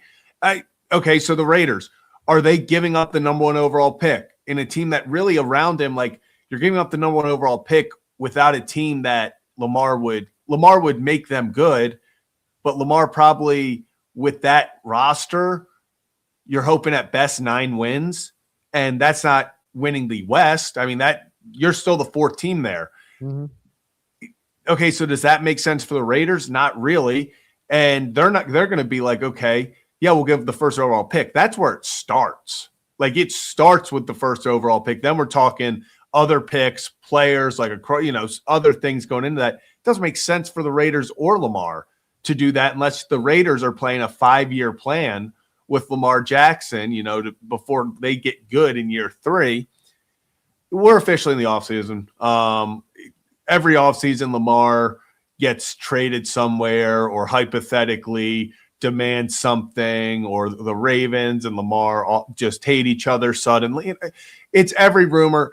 And it's because, kind of like Mike Florio said, I think it is funny, that his final thing was yeah, Lamar doesn't have an agent, so we don't know how he thinks. Maybe he likes this. Maybe he doesn't. Yeah, so let's make something up. So what are we doing? There's nothing there. There's so much other drama going around in the NFL that you could come up with any other story that you want to cook up to talk about, and then this is the one that you land on. I just don't get it. I mean, I'm hearing that if Patrick Mahomes doesn't like Andy Reid, he might want to leave Kansas City. But if he does like Andy Reid, he's going to want to stay. There's my story. Yeah. Breaking on the Ryan Ripken show. Yeah, breaking. Above all, it's the place where it makes the most sense. I think that's self-explanatory. The Ravens have proven that they've had a track record. Whether people have agreed with what's happened the last X amount of years, sure. But the Ravens, for the better part of 3 decades, have been a contending playoff to Super Bowl caliber team. And right now in the AFC, even to this point, if the Ravens hit with the hires that we expect them to do, and they have the personnel and they're able to reshape, there is zero reason that the Ravens don't have the same expectations going into next year. And you can't say that about going to the Raiders, going to the Dolphins, or anywhere else. And you know what? Every one of those teams, outside of maybe a couple teams, would say, yeah, we're going to stick with the quarterback that we have. There's a few. I shouldn't say a couple. There's a few. There's going to say, hey, this is our franchise guy. We believe in him. The majority of the league would be like, oh, yeah, we'll take Lamar Jackson. Yeah. Because he's that damn good. He's that damn good. He's going to be a Raven. Now, the bigger question is going to be is who is going to be the offensive coordinator and who's going to join him on this journey here as Baltimore tries to get back to the Super Bowl for the first time in now will be going into next year, 15 years. So if you are new to the channel, hit that like and subscribe button, Ryan Ripken Show. We do this live Monday through Friday from 3 to 5 p.m. Eastern Time. We will have Evan Washburn joining us at 4:30 to talk about surviving the tundra in Denver yesterday, as well as just catching up with him on the landscape of things. Another Maryland guy, by the way. But also, Zach, why don't we take a quick pause from this stream and go to the other stream. Yeah, it's loading. There we go. The other stream. Bam, there it is. AutoStream Car Care Center. Guys, fellas, ladies, everybody. AutoStream Car Care Center has 10 locations across Maryland. And right now, as our partnership to start off this 2026 year, you can go and get any service, and you say the name Ryan Ripken, you get $50 off any service. You got brakes, car problems, including tires. I don't know, maybe your muffler's out. You have a cracked window. You name it, $50 off any service. They got you covered. Just say the name Ryan Ripken. We appreciate AutoStream Car Care Center. They've been great to us, but don't take our word. Check out all of their amazing reviews on Google. They are people helping people. So we appreciate them. From one stream now back to the live stream, Zach. Fellas, I can't believe it's almost February. I know. Yeah. We got one more game of football left. No, we're not going down the emotional. Don't start with this, Brad. That's true. No, because We lost two-thirds already of where we were last week. Yep. but you know what? There's brighter days ahead here. There's brighter days ahead because Oh, there is. Okay. it's going to be spring. There's going to be warmer weather. There's going to be baseball. There's going to be a lot of activity here. And why don't we before we make the pivot then, actually, I forgot because I want to cover on, at least there was some great TV to watch if you're into this type of thing, but I still think it needs to be talked about. Did you guys watch the Netflix special with Alex Honnold? I turned it on as he got to the top. Like, I forgot it was on, and I was like, oh, crap, this is on. And I turned it on. He literally was staying at the top, and they were, like, going away. And I was like, oh, sick. Okay. I didn't realize how much of a big deal it actually was. I mean, I saw that, like, it was happening, but I wasn't fed the algorithm, as they say, when it comes to, like, this happening. I saw that it was on Netflix. Wasn't really, I guess, like, motivated to click on it, and that was kind of it. And then I saw the highlights from it all over social media. I was like, oh damn, I really missed something pretty awesome. Yeah. So for those that missed it, Alex climbed the Type A 101 building. Yeah. So that photo, you're like, wow, it's a beautiful view. He must be on top of a mountain. No, he's on top of the building that he just free soloed for the previous hour and a half. That's right. An hour and a half. I think it was 1 hour and 31 minutes to be exact. Alex climbed it from the bottom to the top with nothing but his bare hands. I don't know how you do something like that. He was taking the hard way too. Like, there were much easier routes, and I guess Netflix probably, and his competitiveness. Like, this was a cakewalk for him. When you've seen some of the things that he's done, climbing a building is like a walk in the park. I mean, he has been some of the climbs that he's done. It's still crazy. It's still crazy. I just don't I mean, and that view is spectacular, by the way. I mean, look how big some of those buildings are down there. Like, those are big ass buildings. Yeah. And they look tiny. You know, I have an issue with heights too, by the way. Yeah. So, like, I think even watching that, I probably would have gotten anxious about the whole thing. So, like, just seeing some of the photos of him standing on top of that tower, the very top, with like kind of basically using the lightning rod to lean on, I was like, what the hell? Like, I was fearing for this man, and he was just having the time of his life. My hands are sweating right now, just like imagining, because that's my other part here is, he's done this so many times, right?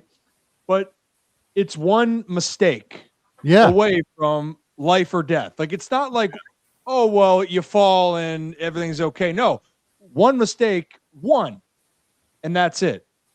And I think one thing I've heard him speak, and maybe throughout the week when we have a little bit of, maybe we'll have a motivational part. He had a speech after, and it might have been right after it or in a previous interview where he talks about essentially, do what you want to do, seize your opportunities, but also in the biggest moments of challenge, your mental approach is what's going to save you, not necessarily your physical. Now, I'd argue not many people physically can do this, but but the bigger, but I do agree with the mental side on, look, people's fears stop them from doing tasks, and also not being able to overcome and focus when you have to. And if you can learn that skill, you can accomplish. I'm not going to say you're going to accomplish this, but damn, you can accomplish a lot. So I thought that was one of the coolest stories of the weekend. And he's Shout not out like to a super young guy. Like, how old is he?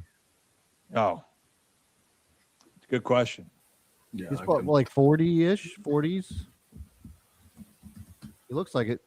Somewhere around there, climbing that 40 shit. years old. Yeah, that's crazy. Yeah. That's you, Brad. It is me. It ain't me. I ain't doing that shit. Hell no. Oh, I get too close to high rise and I'm feeling weird about it. Like that pit in your stomach, you see something and you happen to like see how far up you are. Oh, no. Nothing. Yeah. Mm-hmm. Mm-hmm. And then Well, it's like, guys, I have like that what's that called? I don't even know what it's called. A lot of people have it where you get to somewhere, Vertigo. you just have this like innate feeling like you have to like get out, like you have to jump kind of thing. Not that I ever would, but like that anxious feeling of like I gotta get out of here. Like that's how bad it can get. And then no doubt, get the hell out of here. No way. That's one thing, Zach, you will not be doing for merit. Yeah.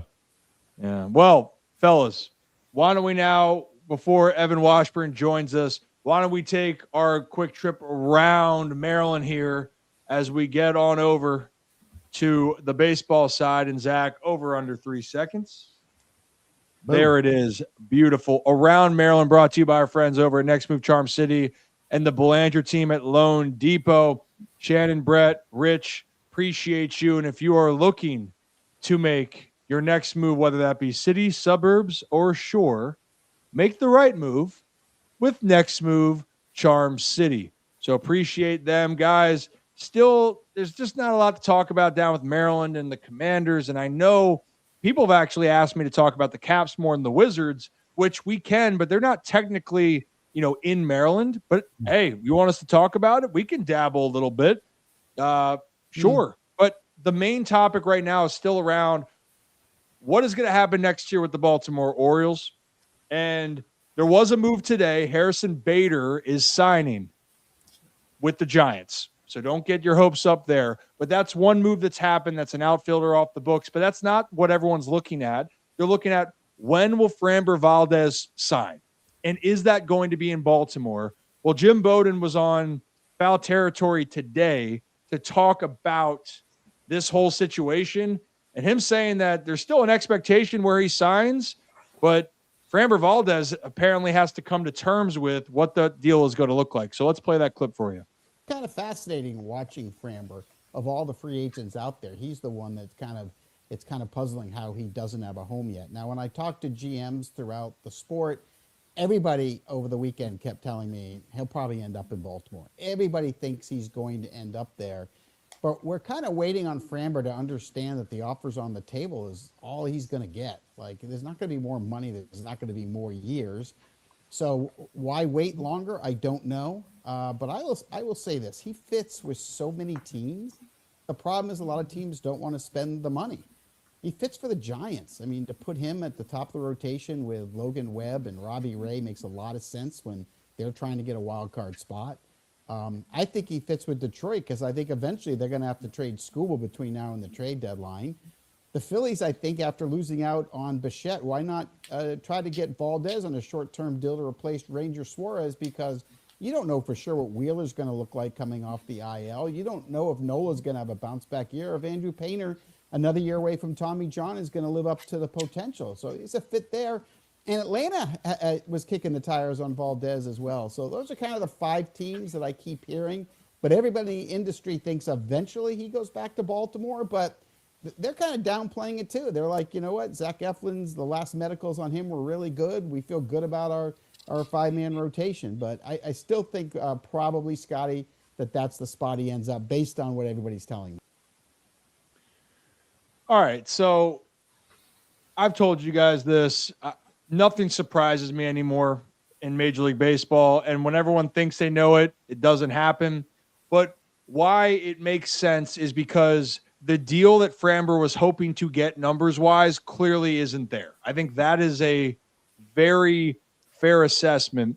And for not just the Orioles, but other teams, they would prefer to stay away from longer-term deals. So it sounds like Framber's going to have to do a shorter deal, and it's going to have to be a little bit lower than the average annual value that he was hoping for. And he can still get a good payday, but now what is that best deal and best fit that you think you're going to get?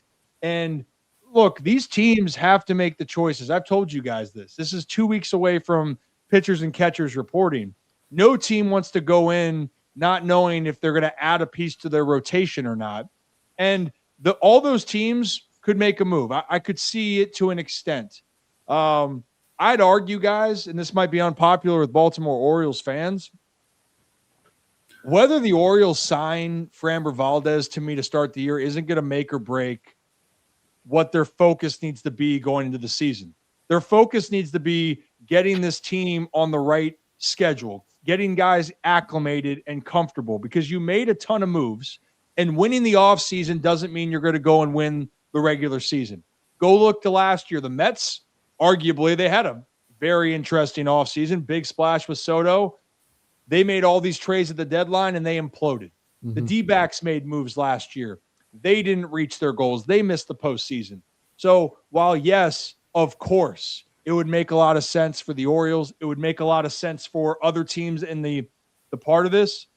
If you're Baltimore and you're Craig Albernaz and you're that group, your focus is creating an environment where you can win and win by any means. And that starts in 2 weeks. That, to me, is the most important thing no matter what.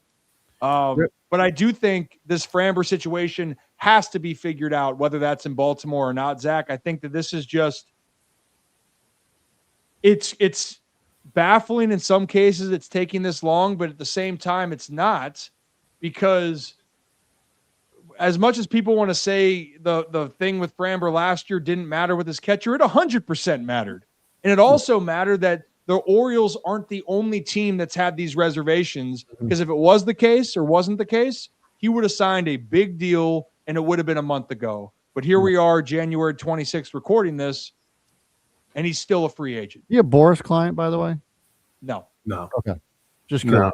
I mean, it's crazy to think how different this offseason would be if Anthony Volpe swings at a center sinker that ends up nailing the catcher in the chest. It does feel like that's the thing. Is you look at it, you're not questioning talent. You're not questioning his availability. I mean, he's making 30-plus starts. He's one of, if not the most consistent, you know what you're getting from Framber Valdez. He's probably the most consistent pitcher on the market. And as we've said hundreds of times, I feel like I've screamed this every time we even bring up Framber Valdez, if that stuff does not happen publicly, now listen, there may be things that happened behind the scenes in the clubhouse that make that look even worse or make it look better. We don't know, and we may never know until he's signed. If that does not happen, I think Framber Valdez is the guy that everyone would have been bidding for. He would have been the guy up there with Dylan Cease of, hey, teams are willing to give you 5 or 6 years. But that happened. Then suddenly it was Dylan Cease went off the board. Then Ron Harris Suarez is off the board. Well, Michael King right before him. And all these guys started trickling down. And instead of it kind of raising the value for Framber, and you thought, oh, man, he's got to be ecstatic. He's the last guy. It still feels like teams almost would rather kick the tires on Zach Gallen, because they're like, hey, at least we know maybe the locker room stuff isn't going to be there. I wouldn't be surprised if Valdez finishes with a 2-year deal, 3-year deal, opt-outs after 1 and 2. It feels like this is a guy who's going to want to right whatever wrong maybe is out there about him in one season and get back out on the market and try again. Because if you're talking about just in a vacuum, the talent, the guy who you hand a ball to every 5 days, there are not many better than Framber Valdez. And I don't think it's a talent issue for why he is not being signed and why people are so reserved on the years. One, pitchers don't get long years anymore. Dylan Cease is an anomaly. Committing 7 years is a lot to a pitcher in 2026. Like that does not happen every day. Everyone else is getting shorter term, high AAV contracts. I think that's what ends up happening with Framber. My question to you, Rip, would be if not Framber Valdez, if he doesn't land in Baltimore, is it just that Baltimore indefinitely is just done with, they're happy with what they have, or that you still think that they go to try to find another arm somewhere, whether it's through trade or free agency, whatever? I think that they would kick the tire on a depth piece. I don't know what they're going to think. Let me back up. I don't know what Gallen's value is out there right now. Is it 20 mil a year? Is it 25? I do believe it's a 1 or 2 year deal for Gallen. I don't think he's getting more than that. So if that's the case, do you want to play that game with him, or would you rather go get a depth piece? But above all, the Orioles will probably add one more pitcher as a depth part of their rotation. They just need it. They need the depth. Yeah. But it goes back to this. Their rotation with what they have right now can start the season off fine. But it's as the season goes on, you're going to need to make sure that you are going to be aggressive if you're in position. So if it's not making a move now, it's making a move then. But above all, Brad and Zach, you touched on it. Teams have kind of drawn their foot in the sand on what they want to do and what they believe. And that's fine. And the biggest thing right now, if you're a Orioles fan or any team, your focus is how does our team get ready and the guys that we have to make sure that we're putting our best foot forward. Because one thing that the Orioles that's very, very vital to this situation is you are establishing with a first-year manager with some new pieces already, you are trying to get off on the right foot. So for me, that no matter what is the focus. And so if Framber's there and you feel comfortable having him there and all's good, great. But the focus for Baltimore is who do we have right now? How do we get these guys ready? And we have no excuses to not be great this year with or without Framber. And that to me is the focus in 2 weeks. But yes, Brad, depth piece, no matter what, the Orioles are going to probably get one more pitcher because they just don't have the full depth. But they do have enough to start this season off and have success. So that's all I really have. I mean, I just hate that it's the same kind of thing we keep talking about. It's just I wish I could say Framber didn't, this Framber thing, and people are saying it's enough of that nonsense. Clearly, it was enough of nonsense where it cost him tens of millions of dollars. Right. Yeah.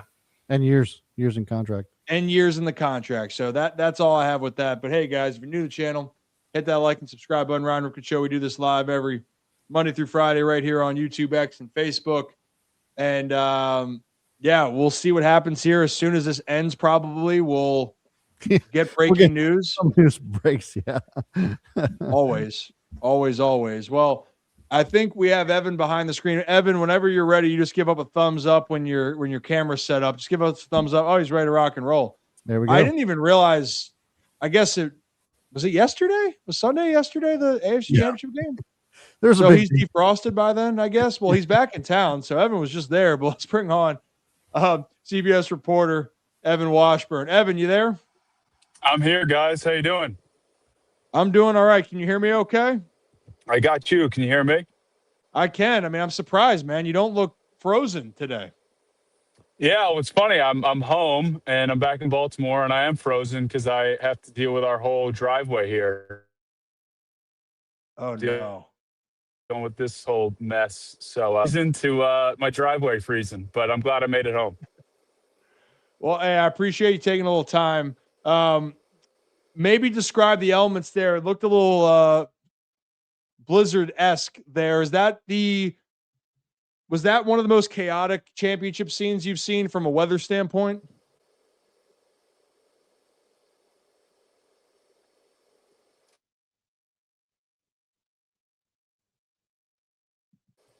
Oh.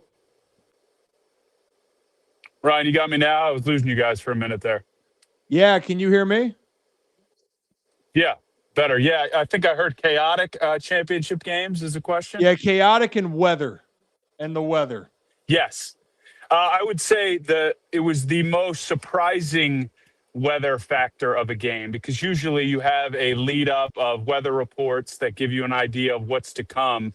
And we showed it in the broadcast, but if you even go back to about 9 a.m. local when we got to the stadium, it was sunny, it was crisp, it was cool, but there was not a cloud in the sky. And then kind of second quarter, the clouds rolled in, started to pick up a little bit of wind. It was a little bit chillier, but still we were thinking, all right, maybe we'll get some flurries. And then all of a sudden it just became a snow globe. And it was really the quality of the snow, where it was that kind of wet, what I think you guys got here in Baltimore, that kind of wet ice snow. And then the wind was whipping in one direction, and then it would a crosswind. So it was piercing you in the eye the whole time, which made it really challenging. How was do you have any experience on the sideline from your perspective? Did you have any moments there that were making it difficult for you? No, I mean, look, it's part of the gig. You plan for as much of it as you can in terms of clothing. I got heated socks, I got electric vests, I got the whole deal. You're going to be cold. It's going to test you a little bit. You have to keep your jaw warm, because if your jaw starts to get numb, then you slur your words, and that's not good on national TV. So there's some tricks to the trade. Chew gum when you're not actually on air, so your jaw stays loose. Coffee to some degree, but it's going to be cold pretty quickly. So yeah, it's kind of, you just kind of embrace all of it and hopefully get through it unscathed. I mean, how do you keep your hair perfect then? I mean, I don't have that. I'm not going to have that problem in a couple of years, but how do you keep doing that? Look, man, I think we've talked about this before. Some of as it is with great athletes, it's just genetics. I was fortunate. Dad had great hair, and he passed it along. And it's just a daily approach where I know the right amount of product for every weather that I'm going to face, from humidity to wind to cold to hot to rain to snow. And yesterday was a first, because I didn't recognize that shot that's definitely made its way through the internet of me having a frozen head, until we were literally about to do the on camera. And my camera guy, Jason, he's kind of laughing behind the lens. And I look over him and he's like, "You look ridiculous." And this is as we're about to go on air. And I go, "All right, this is going to be good then." So it was fun. And then when I saw the picture, I'm like, wow, that does look pretty nuts. But yeah, man, hair's just kind of one of those things that for me it's a day-to-day process, and happy people get some laughs out of it.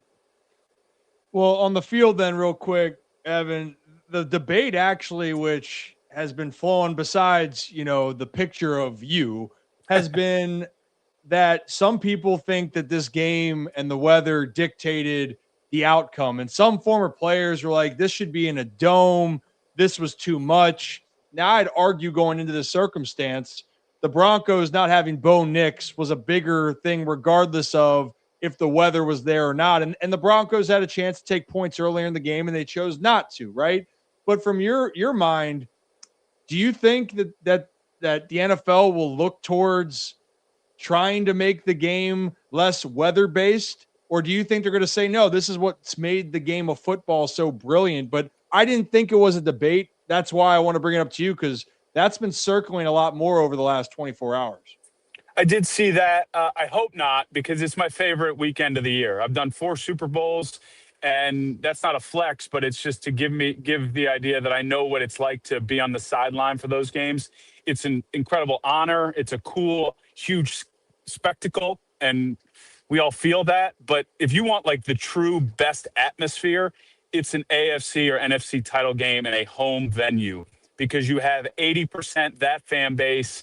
They're obviously at a fever pitch because they're one win away from being in a Super Bowl. And yes, elements can be a part of it, but that's the joy of the sport. And I just think if you take that out of it, you're going to get back to what the Super Bowl is, which in a lot of ways is a more corporate atmosphere. And that's great for that week. That week is, that is finance and capitalism at its best, from Radio Row to everything that goes into that game. I love it. But let's keep conference championship weekend just a true indicator of a fan base and an environment, to your point about the weather. And let's not lose that just because, yes, I would agree, the second half of that game was 90% about the weather because neither team could do anything. And it just came down to which team was going to make the mistake. And the Broncos did when they threw the pick. So I got two thoughts for you. One is, at least from you doing your recon there for the AFC Championship. The next one's Ravens. Mm-hmm. The Patriots are going back to the Super Bowl. It feels like we've heard this story before, but for a different reason. What's something that maybe not surprised you, but during this time of what you've noticed over New England this year, or even just the concept of new coaches we've seen now in the Seahawks, the second year of coaching Mike McDonald, Vrabel first year with the Patriots. It's made an impact. Is there anything that maybe stuck out to you just from this season, or maybe something that you've noticed of why the Patriots and Vrabel were able to take this big jump of what their first team ever with 13 losses the year before to now go to the Super Bowl? I mean, it was a huge turnaround, regardless of how easy a schedule may or may not have been. It's a fun question, and I've been workshopping some theories, so I'll float them your way, and you can lend your perspective as a former athlete, and you've been around the game at a high level. I think this generation of professional athlete, and let's use football, they come from an environment now, obviously in college with NIL, but I would say more so with what we're doing right now, looking into our phones and living through these screens, where the teams that are more connected from a human component, where they truly spend time together and care about one another, and the locker room isn't filled with everybody grabbing their phone, but it's filled with them spending time together.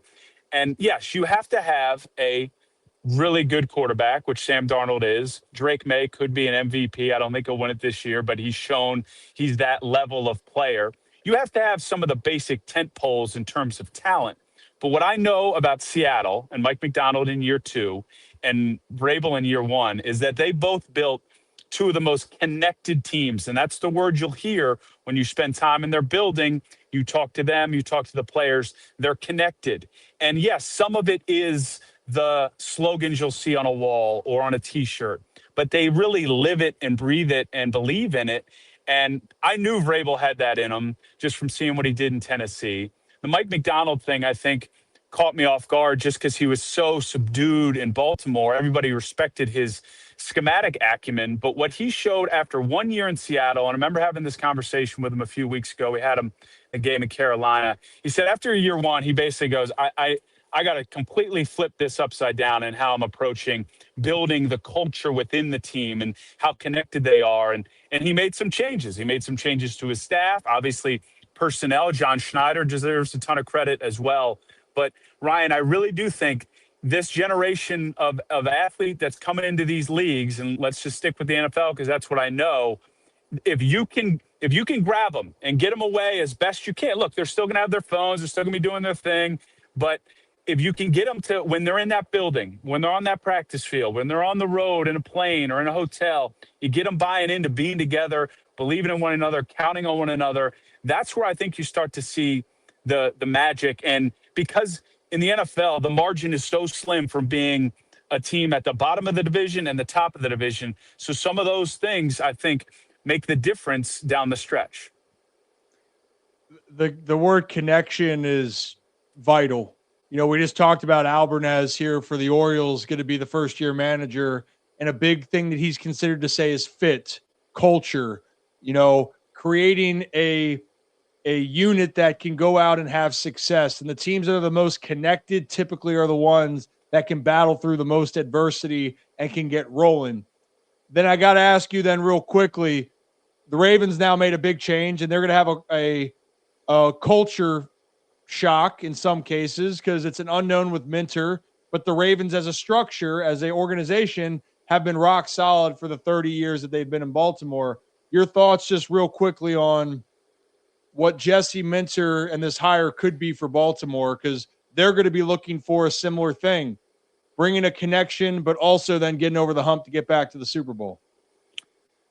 It's a really interesting hire for me. One, I should say out of the gate, I've never spoken to Jesse Minter. I've been aware of him when he was here to some degree. And then obviously we didn't have a lot of Charger games over the last 2 years. So I've actually never spent time with them. But everybody who has that I respect, both as a person and as experts in football, have nothing but great things to say. So that part's awesome. And I think that's great for Ravens fans. And I do like that there's an aspect of him coming home back to a place where he spent so much time and was a big part of success here. The thing that I think will be interesting, to your point, he came up here within the Harbaugh structure, and the family ties go way back to his dad, and he obviously worked with Jim. So I don't know how, and every person's different, even if they've come up in a certain coaching tree or family tree. But, and obviously he has a strong tie to Eric DaCosta, who's still here. So I don't expect sort of a flip of a building, if you know what I mean. Like what John's doing in New York is a complete flip upside down of what the Giants have had. And that's what they want. So maybe, so that's what caught me off guard. I thought my guess was going to be that the Ravens would go in the direction of somebody that had no ties, so that if they felt like that's what they needed, it would be easier to rationalize a flip. But clearly, Eric, Steve, and all the decision makers, Sashi, feel like, well, we don't need to turn this building upside down and completely flip our culture. We just need maybe a fresh, different perspective in that one leadership position. And Jesse clearly brings that, and he's got connections to most important players on the team, it appears, i.e. Lamar Jackson. I saw that he just made a hire that connects to Kyle Hamilton, who obviously he had worked with previously.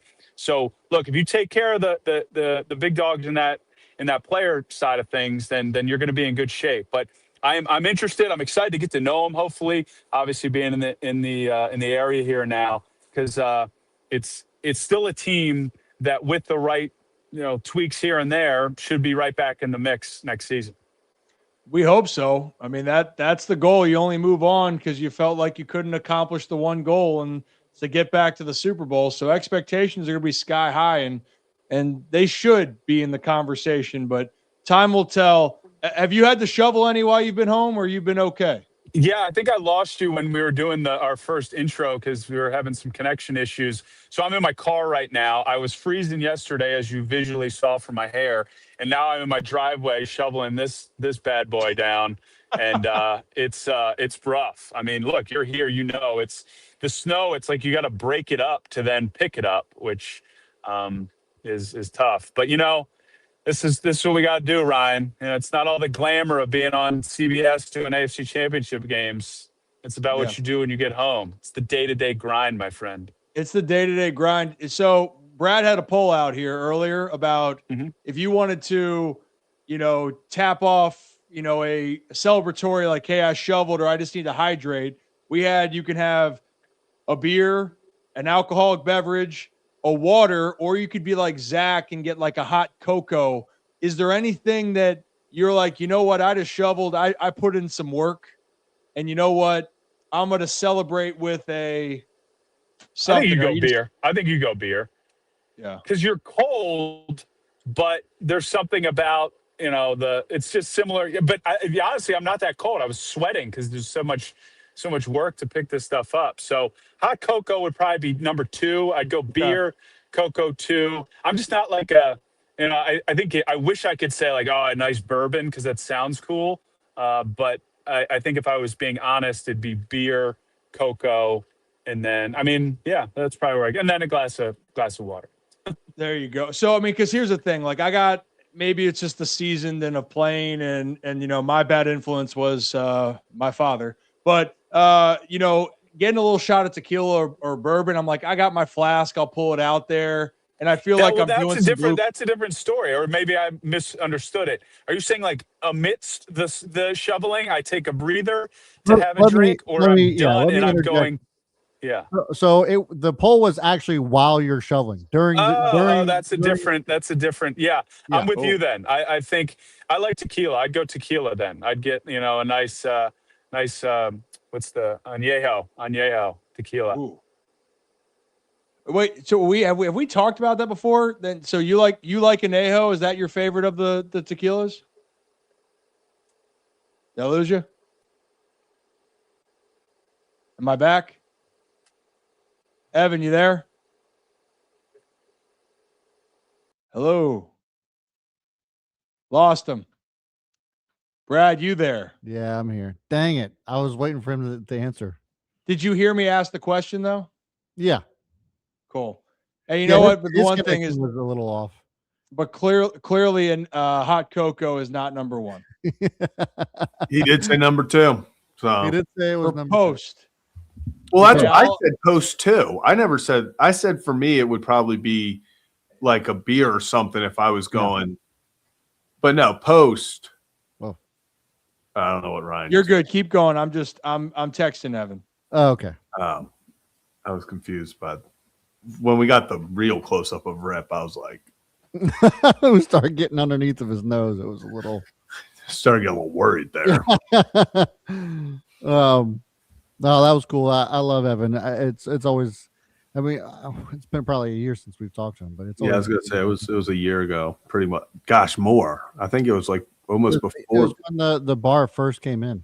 Yeah, it was like right before the first So game. like a year and a half. Year and a half, probably. Yeah, it was right before the season last year. Yep. Am I back? Yep. Yeah, you're back. Sorry about that. You're good. Whoa. But that was great. I mean, we established he loves tequila, which I thought we knew.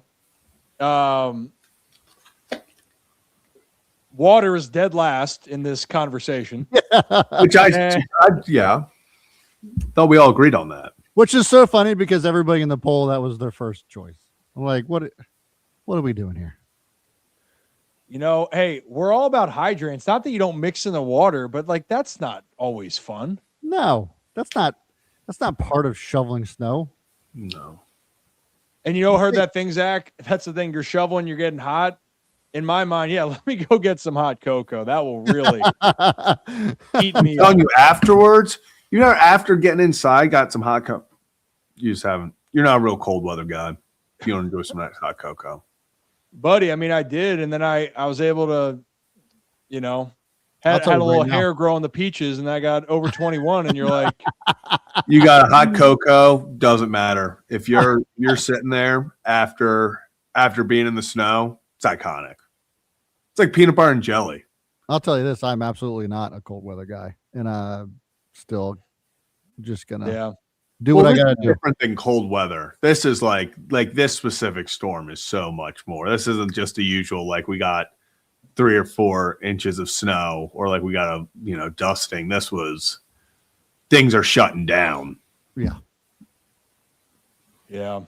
And I see Rick was parched. He just slammed 2 waters. Good for you. Oh yeah. Hey, see, if you got to hydrate, we're telling you, hydrate. Do whatever's best Yeah. for you. But at the same time, like if you have a celebratory drink or you're in the First of moment. all, I have heard of this. It is the most disgusting whiskey you'll ever have in your entire life. Screwball is so nasty. Nasty. I Have you haven't ever had had that. Screwball? Oh yeah. Don't do it. I'm saving you. I heard that's the drink of choice in San Fran. Yeah, well, they can have it. Well, we'll find out. Well, guys, I think we hit our quota. We had a lot of great things happen today. Yeah. 2 great guests. Yep. Some ball talk. We a very heated poll on what I the didn't show. realize it would cause such a stir. Well done. Well, we learned a lot about Zach.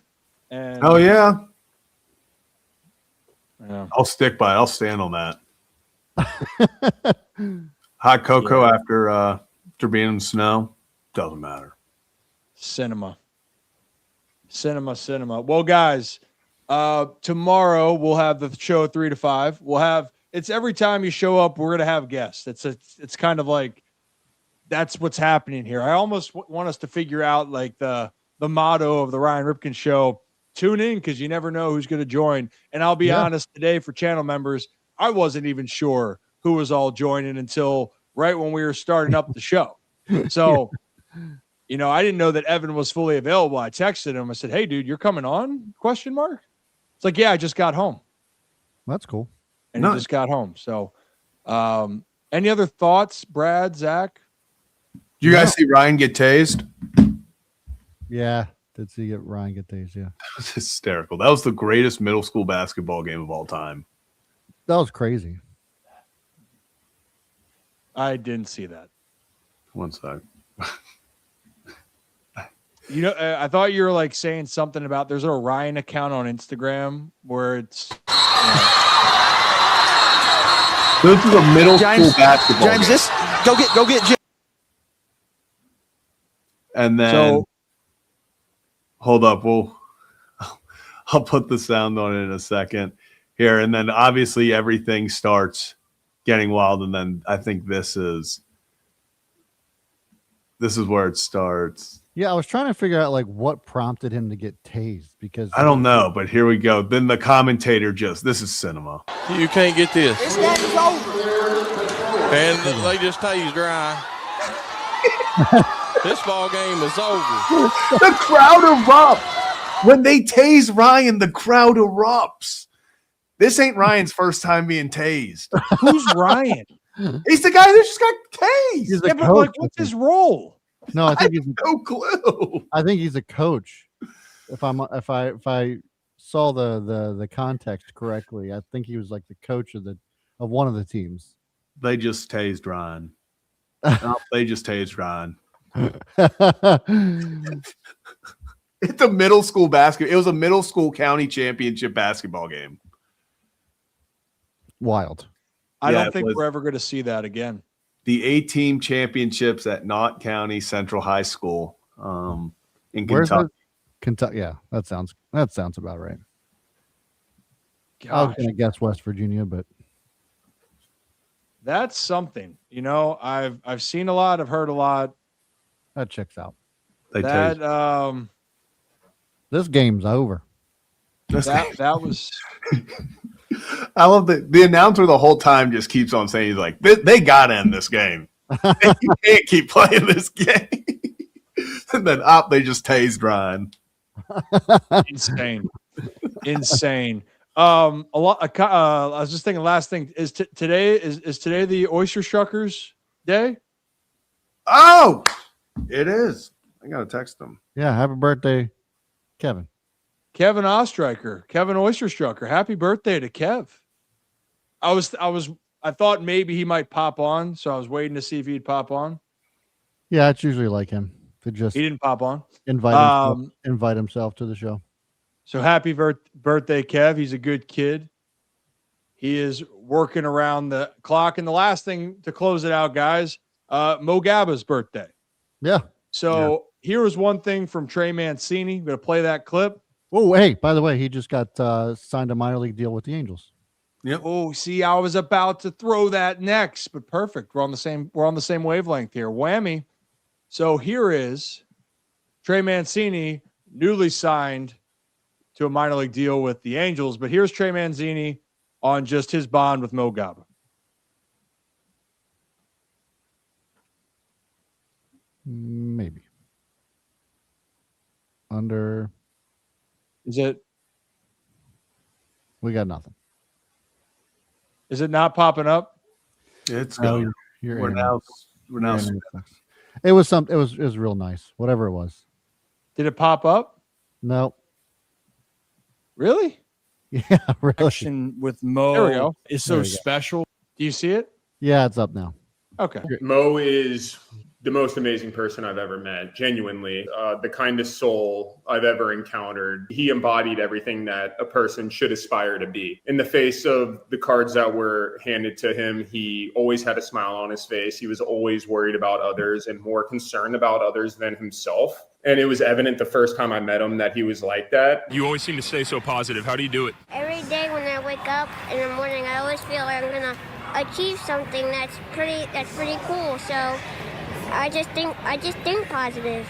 So wise beyond his years and had such an impact on me. Even before I went through all of my health issues, things like that, he really helped me later on when I was going through it myself too. He's somebody I think about all the time. Every time I see a Ravens game and I see the MO, it just makes me smile. And it's so cool that his legacy has expanded even beyond Baltimore too. Just incredible to see.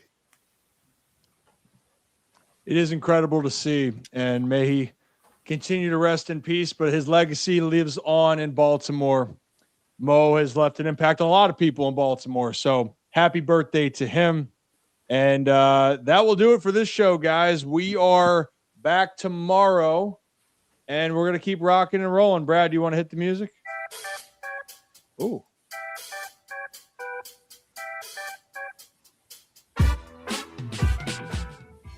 As always here at the Ryan Ripken Show, we appreciate each and every one of you. Have a day, have a night, have a great drinking rest of your Monday.